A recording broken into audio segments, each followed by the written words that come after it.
One question. If we win, just how much do we get? One very special detail on set could have helped the Squid Game players survive. From giant dolls to mind-bending stairs inspired by a piece of art, the team behind Squid Game went all out with their sets. While CGI is used to create or complete certain images, many of the sets and backdrops seen in Squid Game were fabricated just for the show. This is extra impressive because some of the real sets look like they could be created by computers with just how mesmerizing and exciting they look, especially when the backdrops appear to be outdoor locations. Tug of War might seem like a simple enough game to film, but the team behind the Netflix hit opted to build a large space and the raised platforms used in the game from scratch. The space created managed to be the perfect base for the actors to perform on, and to add CGI effects afterwards to make the space seem as daunting as it feels for the actors. Every inch had to be precisely built to ensure the safety of the performers while doing such physical work. 되게 황홀했어요. 그 공간 안에 들어간 순간 The dorms the players stay in during Squid Game may be the dullest colored set, but it's certainly not the least impressive. The gray walls and metal bunk beds aren't so inviting or comforting, but they definitely set the scene and make an impact. The size of the space was so vast that for the performers, it could feel like they were in a coliseum. The dorm space is where so much happens. A major fight, learning the truth of the game, watching the money add up, and the prison-like aesthetic provided the ideal backdrop for these pivotal moments. If you do not wish to participate, then please let us know at this time. Not a single detail was overlooked when the art department and creative team worked to bring all the spaces we see in Squid Game to the screen. One very small but meaningful detail, one that even could have helped the players out a bit, was hiding in plain sight on the walls. 사실 기대와 상상을 한 것 이상으로 충격적인 비주얼들이 펼쳐지더라고요. We don't see them in the first part of the series, but as players lose and there isn't a need for so many beds, we slowly see the images revealed. All the illustrations on the walls depict each of the games played throughout the series. The fact that the bunk beds were in tall stacks was no coincidence either. The art director thought them up to convey themes of abandonment and carrying emotional baggage. They were actually made out of the same material as tunnels. The colorful and unsettling sets of staircases we see in Squid Game were actually inspired by a famous piece of art called Relativity. The original image came from the mind of a Dutch artist named MC Escher. The Squid Game creative team felt the mind-bending picture would be the perfect addition to the series, and they weren't wrong.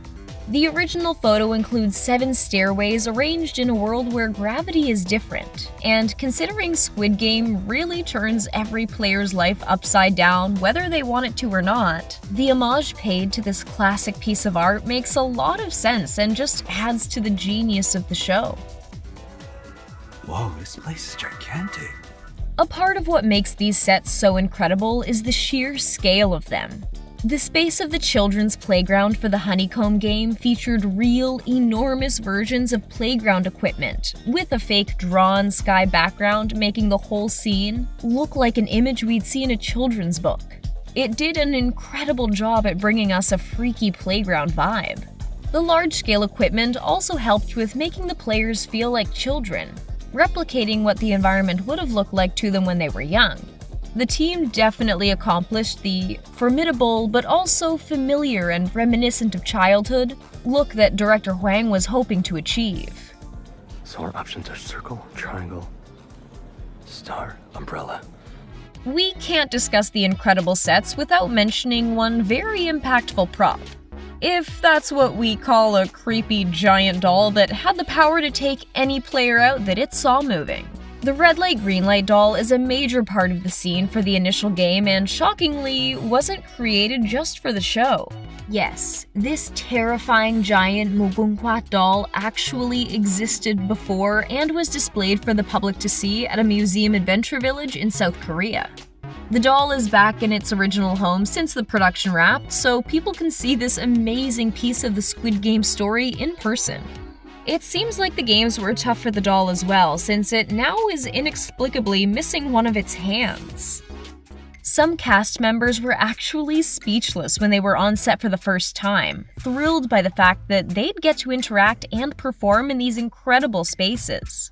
The actor who plays number 1 had a really intense nostalgic reaction when he was on set where the marbles game takes place. 부딪히기도 저도 했어요. 어렸을 때 해서 그 생각도 나고. All the houses and streets we see were built from the ground up. No small feat, but so worth the final, incredible product. The set had the power to transport the cast members themselves to other places, so it's no surprise they've completely captured us. For director of the series Hwang, it was important to build an authentic world so the team could more easily tell the story truthfully, meaning not a lot of CGI ended up being used.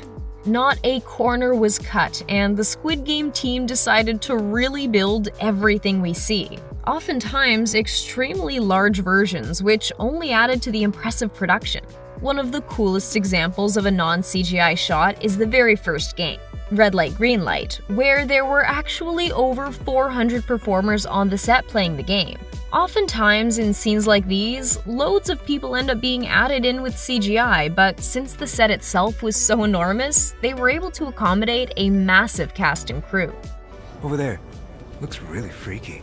For the performers, seeing the sets for the first time blew them away and they needed to capture the magic. 첫날 아침에 이제 세트장을 들어가면은 사진 찍기 바빠요. The cast had, of course, had time with the script for a while before they arrived to film, and when reading, naturally thought up of what the sets were going to look like. For the most part, it was not at all what they'd expected, and some actors were even caught off guard, shocked that these incredible spaces existed and that they were the lucky actors who got to perform on them. For other actors, the set felt a bit like a fantasy or dream world. The colors and childlike structures are surprising and catch audiences off guard in a fantastic way as well. The sheer scale of it all was overwhelming, but the performers managed to fill the space right up with their incredible acting. With so many interesting locations, it's a bit surprising that the whole production is filmed in just one city. About an hour outside of Seoul, South Korea is Daejeon. This city has been the home base for many South Korean productions and is now home to Squid Game, where so much magic was created. Since there wasn't any big traveling being done, the budget for the set could be a bit higher and the team took advantage of it. These creations were far from cheap. I think that's what you said. The sets of Squid Game are a major contributor to why the show has become such a hit. They really play characters of their own and add massive amounts of info and energy to the story. They somehow manage to make childlike images terrifying and present unsettling scenes we couldn't even have thought up in our worst nightmares. Which set were you most excited by?